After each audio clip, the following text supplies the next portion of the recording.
વધે જ ચોમાસું વાવેતર કરતા ખેડૂતો મુશ્કેલીમાં મુકાયા। જૂન મહિનાના શરૂઆતમાં આવતું ચોમાસું હવે પાછળ ખેંચાયું છે, ત્યારે તેની સીધી અસર ચોમાસા વાવેતર પર પડવાની ચિંતા ખેડૂતોની સતાઈ રહી છે। વાત છે સાબરકાંઠા અને અરવલ્લી જિલ્લાના ખેડૂતોની। જૂન પહેલા ધોધમાર કમોસમી વરસાદ વરસ્યો હતો, પરંતુ હવે ફરીથી કાળઝાળ ગરમી પડતા ખેડૂતો ચિંતામાં મુકાયા છે, કારણ કે ખેડૂતોએ મોટા પ્રમાણમાં મગફળીનું વાવેતર શરૂ કરી દીધું છે। જો કે હવે ગરમીનું પ્રમાણ વધી રહ્યું છે અને જો સમયસર વરસાદ નહીં આવે તો ખેડૂતો માટે મોટી મુશ્કેલી ઊભી થશે।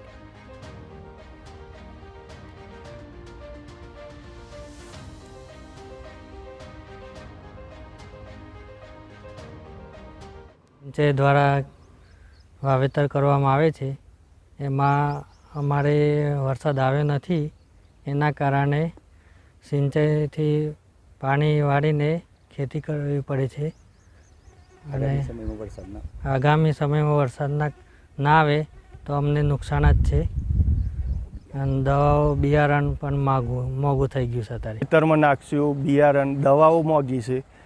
જો વરસાદ ના આવ્યો તો અમારે તો બિયારણ પણ મોથા પડે એવું છે। અત્યારે તો વાવેતર કરી દઈએ છે, પણ ચોમાસા ઉપર બધું ડિપેન્ડ છે કે ચોમાસું જો સારું આવે તો બધી મજૂરી મજરા આવે, થોડો ફાયદો થાય, પણ ના આવ્યું તો અમારે તો બધું માથા પાણી ફરી જાય એવું છે। મહેનત બધી મજૂરી બધી મોંઘી પડે એવી છે અમને।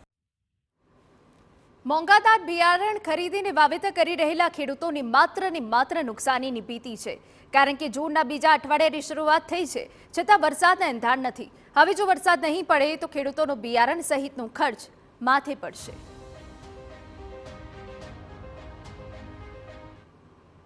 એટલે હાલ જોવા જઈએ તો 20 કિલો સિંગદાણાનો ભાવ 3000 રૂપિયા છે। આ સિંચાઈ કરીને વાવેતર કરવા છતાં બી જો વરસાદ નહીં આવે તો પછી નુકસાન છે। દવાઓ જોઈએ, ફૂગની ગણો, ડોળની ગણો તો એ પણ મોંઘી છે। આજે 3-3000 રૂપિયા લીટર દવા આવે છે, કોઈ 5 લીટરના 13000 15000 એવા ભાવ છે। એવી મોંઘી દવાઓનો પટ આપીને બિયારણનું વાવેતર કરીએ, છતાં પણ જો વરસાદ નહીં આવે તો ખેડૂતની હાલત બહુ ખરાબ થઈ જશે।